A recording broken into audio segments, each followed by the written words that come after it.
Crowhill here, coming to you from the Royal Oak Tavern in Westerville. Today we review a stout and discuss the complicated history of slavery.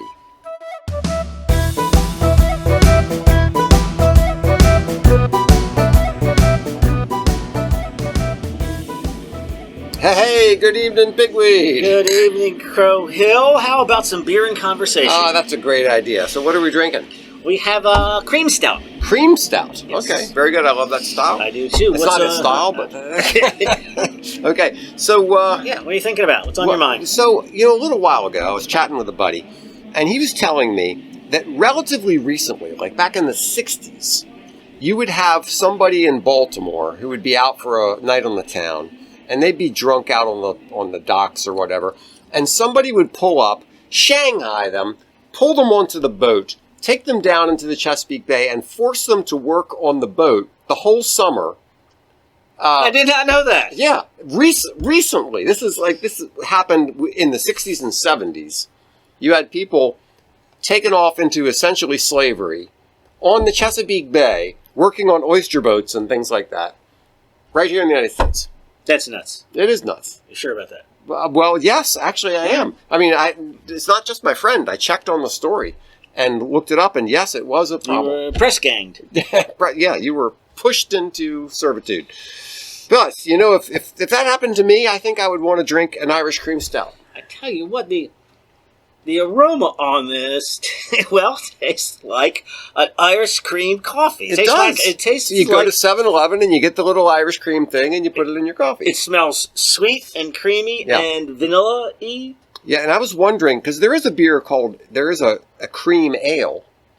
So I was wondering earlier today, is there such a thing as a cream stout? Is that a style? It's not a BJCP, whatever it is. It's not a stout. Cream stout isn't? Cream stout is not a style. But what they're trying to say in this one is exactly what you said. It tastes like the Irish cream coffee. Those little cups, Irish cream. This is Southern Tier, which you would think would be in the South, but it's in upstate not. It's New York. In New York, yeah.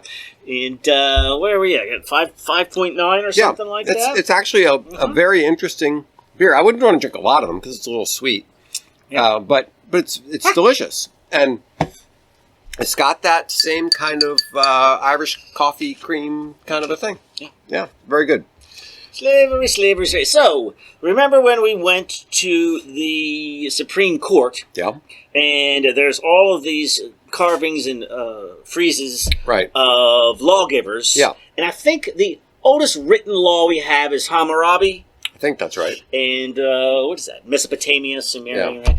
Yeah. There's stuff in there about slavery. Of course there is. So the earliest things we know about civilization, of written civilization, are laws regarding slavery. Well, slavery's been around forever.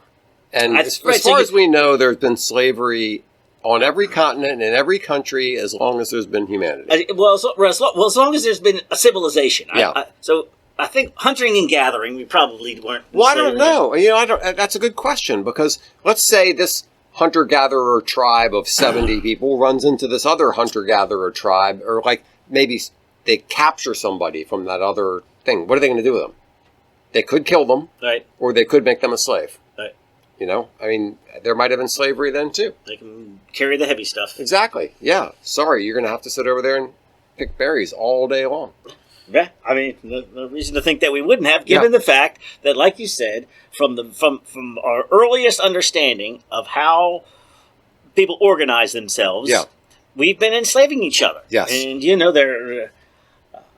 everybody's been enslaving everybody. That they wondered whether or not enslaved Hebrews, Jews built, or Hebrews, what are they? Hebrews, Jews, and Israelites. Can I just... Okay, so Hebrew probably comes from a descendant of Eber, which is one of the guys in the genealogy. So an Eberu became a Hebrew. Okay, so that's what Hebrew means. Israelite was the name of Jacob. There's Abraham, Isaac, and Jacob. Jacob, after he wrestled with the angel, his name was changed to Israel, which means one who struggles with God. So Israelite is a descendant of Jacob. And Jew probably comes from Judah, which is when the kingdoms divided, when Israel was divided between the north Israel and the south Judah. So that would have been after the Exodus. Oh yeah, way after. Right, yeah. But your Israelites and your Hebrews might still have been the pyramid builders. Yeah, so probably they would have called them Hebrews at that time, but possibly Israelites, because Jacob was the one who came down to Egypt when Joseph, the story, Joseph and goes down to Egypt and all that crazy stuff. Yeah. So just saying, we have written evidence from Hammurabi, which is well before I don't know, it was before the pyramids. What was that supposed to be? 1500 or 1500? Does that sound like the Exodus? Earlier. So that's another big question.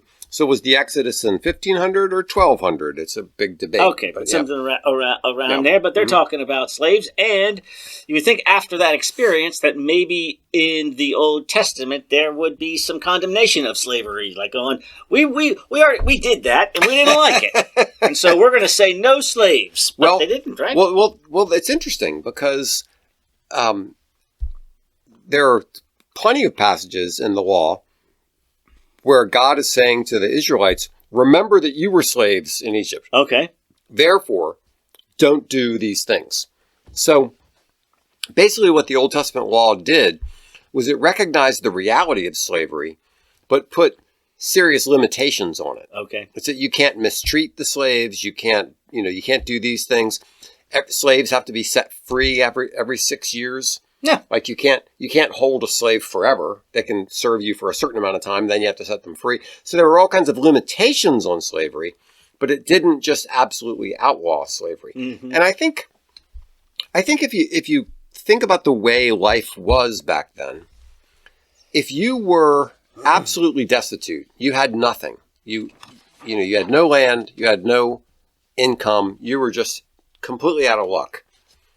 At least you could sell yourself as a slave. Well, I've lost my notes here, but there was one during the Roman times. Yeah. They were categories. There were criminal slaves, captured slaves, yes. And then there were self-imposed slaves. Yes. And probably people just going, you know what? Life is so dang hard yes. that I'll just take 3 hots and a cot. Yes. And you know what? Maybe it isn't so bad. Yes. It's kind of like the parable of the prodigal son, who goes out and wants to do his own thing, and he ends up working in a pig farm feeding the pigs. Right. And one of these days he says, the servants in my father's house are better off than I am. I'll just go back and be a servant.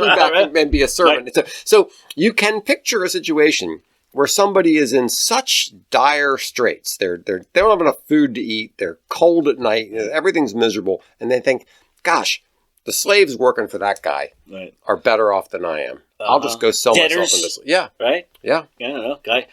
Guy tries to start a business.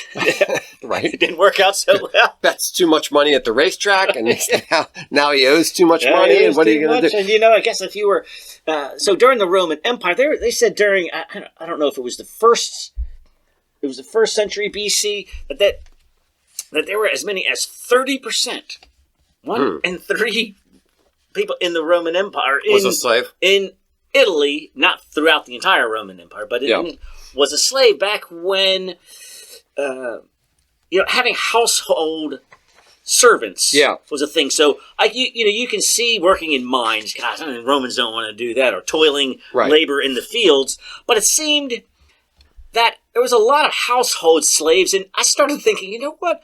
I bet that there was a certain fashionableness to it, right? It's like having a Mercedes. It's like Claudius Flavius just got a second slave. How come we don't have slaves? You know what I mean? Like it's not really them doing the hard work. It's just like becomes a kind of a thing. Well, there were slaves and there were slaves, right? So some of the slaves were like gladiators, or they worked in the mines, or they rode. They were on the ship, galley slaves, and some of it absolutely brutal, horrible. And then there were other situations where slaves were like they worked in the household. Yeah, they worked in the house. They were a body slave, which isn't as gross as it sounds. Their job was to help their master with their clothes and that kind of, massages, that sort of thing. Yeah, and then there were household slaves who would cook and clean, and I'm not trying to justify slavery, but it was better. You were better off being a household slave than you were dying in the street with no food. So I think a lot of times we kind of forget the lesson that who's the conservative black economist that we talk about? Thomas Sowell. There's no solutions, there are only trade-offs. Yeah. And sometimes your choices are I starve to death or I do this other thing. Right. Yeah. And so all right, so when there's conflict, Mm-hmm. when there's warfare, which is basically all the time, Right. especially in the ancient world, Mm-hmm. yeah, what is more compassionate in the end? Just kill everybody or take them as slaves. Yeah, or I mean, because when they say, "All right, I give up, I surrender," well, now, what are you going to do? All right, well, now you here. Give me your sword and go away. Well, Yeah. The whole point of conquering is to conquer. So, and also, if you do that, if you say, "Give me your sword and go away," they're just going to come back next year with a new sword. Finally, get a new sword. That's right. Yeah. Or you'd find, and I know this is the case in American Indian tribes, was you needed to, you lost men in battle. Yeah. You need to replenish your men. Yeah. So you take the boys. Well, you might kill the adults, and maybe some of your men need wives. So you take the young women. Yeah. And I guess it's and it's, right? it's brutal. Now you just become part of but sometimes you're just becoming part of a new tribe. Yeah, it's brutal and it's mean and awful. But what's the Hobbes saying? Life was nasty, brutal, and short. Sure. Yeah. I mean, so you're not dealing with an ideal situation. You're dealing. This is the state of man in nature, where things are nasty and tough. Right. And sometimes, slavery is rough and slavery is awful. Yeah. But might be better than being dead. And because we live in a post-slavery culture, and it's right. it's unthinkable to us. Unthinkable. Right. And you look back and you're like, you mean they're just like possessions? Like cat, you can just trade them and do what you want with them. I know. It's unthinkable to us. It's so unthinkable, but you have to realize the sliver of civilization that it's become unthinkable. I don't know, if you had a football field, we live in the last 1 foot line, right, of the football field that thinks it's unthinkable. 300 years ago, it wasn't unthinkable. It was like, of course, there's slavery, and it's ridiculous for us to look at the 95% of mankind and go, "Oh, I would never have been such a person." Yeah, you know what I mean? It's the water that you're swimming in. It's the air that you're breathing. Yeah, that's one of the things that Jordan Peterson stresses a lot, which is everybody wants to look back on the Holocaust and say, "I would have been hiding Jews in my basement." Yes, I would never have been a guard at a prison camp. Yeah, or somebody looks back on slavery and they say, "I would have set my slaves free. I would have stood up in front of the whole Roman town and said, I condemn this practice." Yeah, everybody wants to project themselves as the hero in this, but the reality is, no, you would have gone along with things just like everybody else did. Yeah, and you're just an ordinary person, and you'd have done an ordinary thing. Right, and it's not even that you would have secretly harbored the thought that this is terrible. Exactly, you wouldn't even thought about it. It's because, as you say, a fish doesn't know he's wet, and when you live in that society, well, of course there's slaves. I mean, Aristotle said there should be slaves, Yeah. So everybody is just thinking, well, yeah, of course there's free men and there's slaves. That's just the way it goes. That's the way the world works. And like you say, you've got certain rules about, how you should be treating them, which differ from country to country. And it's like, in the Roman Empire, slaves had no rights, and the master of the slave could kill them with no repercussions. Which is interesting because, the Bible and the Koran don't support that. They say that you have to treat slaves with a certain amount of dignity. Yeah, so at the end of the, ready to move on here a little bit more in history. Mm-hmm. So the end of the Roman Empire in Europe, slavery just sort of a combination of Christianity and sort of falling out of fashion. Yeah. And replaced with serfdom, which in a way you think about it's almost a better gig for the master. It's like you're not really responsible for feeding them and clothing them and taking care of them in any way. It's just like I need somebody to work my fields. Well, they are. You just get to keep some of it and do your best to have a good life. Yeah. But otherwise, I'm not responsible. I'm not responsible. It's probably not a bad gig. It's actually interesting. I remember when my older brother was involved in the Maryland Medieval Mercenary Militia at the University of Maryland, I was learning about what it means for someone to be a vassal. And when someone was a vassal to a lord, they had obligations to the lord, but the lord had obligations to them to give them armor and train them and make sure that, other kinds of things. So you're right that sometimes it's easier when you don't have this relationship where you have an obligation to make sure somebody's fed and clothed and other sorts of things. Yeah, so it got mostly... Now, around the Mediterranean, slavery continued.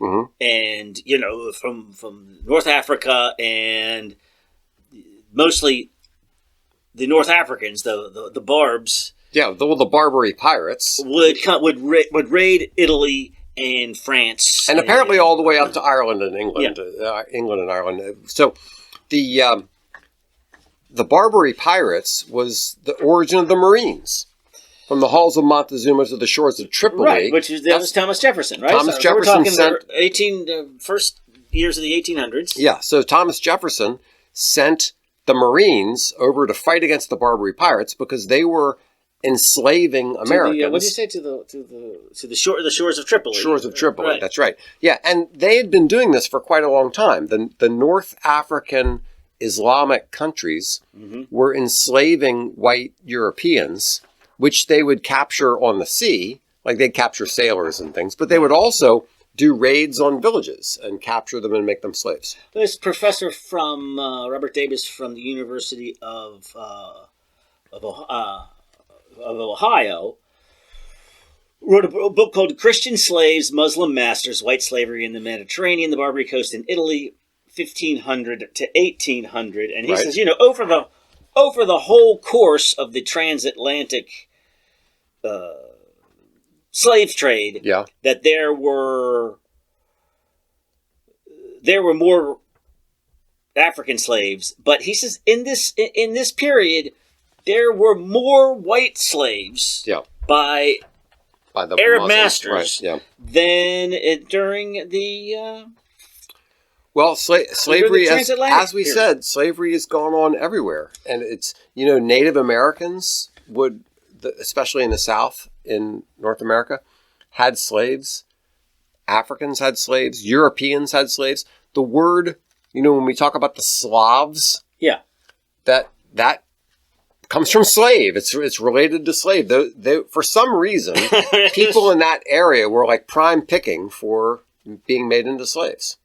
And that's where we get our... And that's where we get the word slave. So here, how about for some numbers, it said the result, between 1530 and 1780, there were almost certainly 1 million and quite possibly as many as 1.25 million white European Christians enslaved by the Muslims of the Barbary Coast. Well, thank God Those for are the some Marines. Big numbers. We went and put an end to that. Yes, so you have slavery all throughout the Mediterranean, where it had died out in Northern Europe, but the Vikings enslaved. Don't get me started on the Aztecs.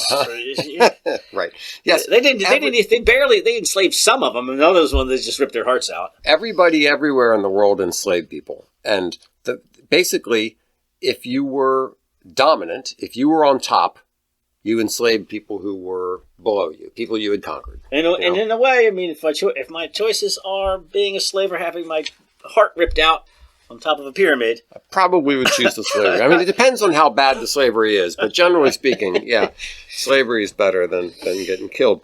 So, yeah, we had Islamic slavery, we had Viking slavery, we had in Europe, when they enslaved people in Serbia and Poland and Russia and those kinds of areas. Now, we often, it's easy to, well, I don't know if this is true or not, to enslave people who are not like yourselves. But like we said in the Romans, it could just be a guy down on his luck. That's right. So it isn't always like a different ethnic group.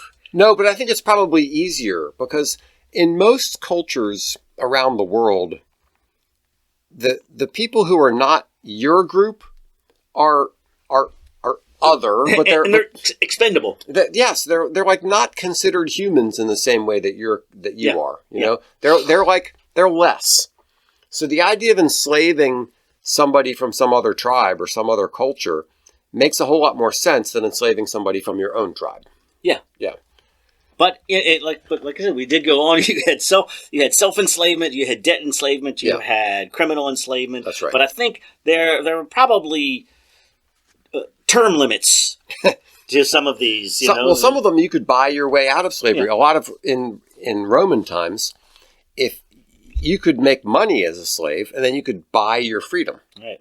Yeah. Or indentured servants, right? That's right. Didn't a lot of people come to the Americas as indentured servants? And they said, "All right, we'll pay your passage to the Americas. Give me 7 years of on the farm, and then you're free. And then you're free to do what you want." So Yeah. I mean, it's really it because it's such a remote thought to us. Yeah, it's so unthinkable that unless you get some historical perspective, you're like, well, that's kind of really how the world works.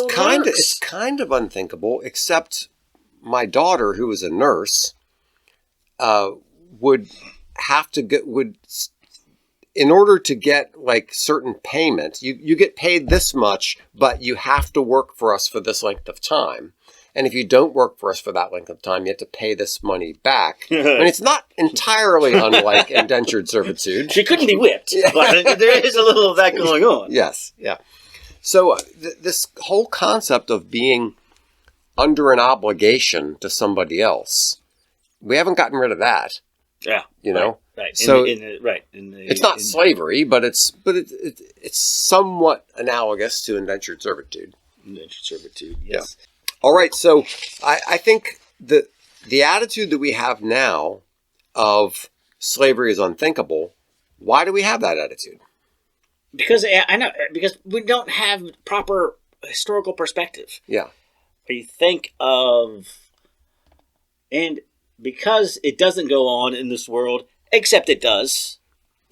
And it does. Apparently, there was one nation that only ended slavery in 1981. Mauritania or something like that. I thought it was in the 2000s, and then what I read is it's so recent that it's on the books as officially ended, but they still do it. It's still going on, just as a matter of culture. You just don't. Right. So so it is still going on, and I guess you get. Well, there's still other kinds of slavery that we don't usually think of as slavery, like sex slavery. Like a lot of the people who are being brought into the United States are being brought in as sex slaves. Well, yes. Well, it's sort of an indentured servitude, except for the work that you're doing. Yeah, is sex work. Yes. But there's also, or you could be just beholden to the cartel that's going to pay your way and get you into this town, and as a result, we're going to need you to, drive a load of cocaine from Texas to California. Right. Or, you know what I mean? You're working for us until you work off the debt, because the general rate is $7,000 to smuggle you in. You didn't have anything, so right. How are you going to pay us? Yeah. Right. Yeah, it's pretty rough. But I guess the other question would become, why did slavery end? Slavery is part of human history for forever. For forever. And for thousands and thousands and thousands of years, humans have had slaves. But in the last 300 years, there's been a movement to, less than 300 years, been a movement to get rid of slavery Why did that happen? Right, and primarily it was the Brits who, in the midst of fighting the French, which is pretty much all they did for for a long time. Yeah. They fought the French at least every century for 1,000 years.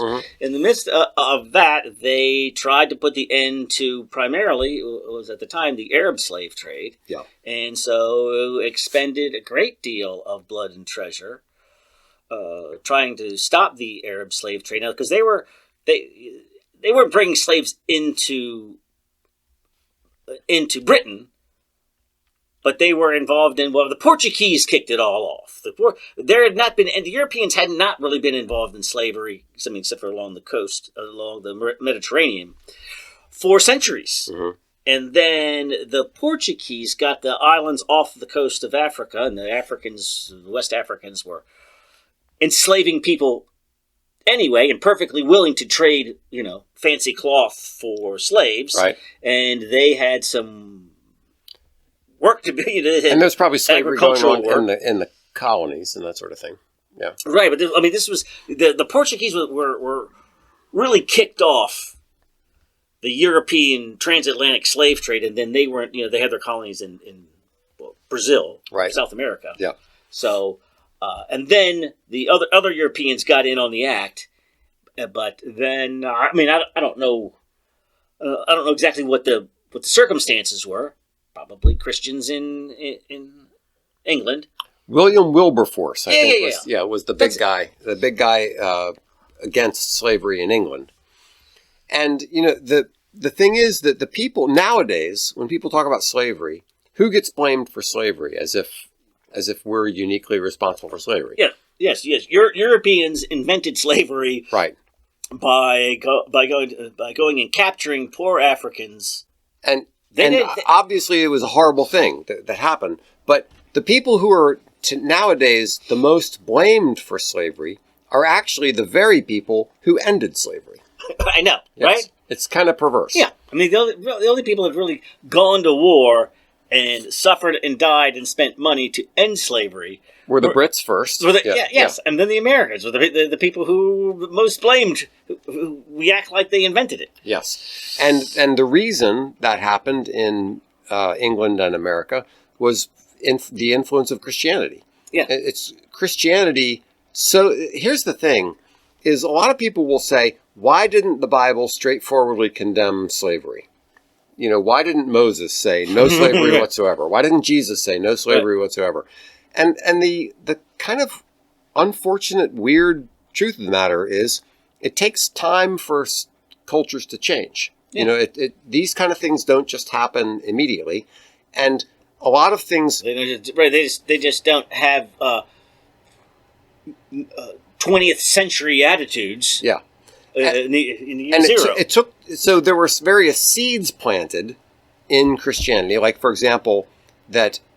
everyone is created in the image of God, male and female. Every single person is created in the image of God was one of the crucial things to end slavery.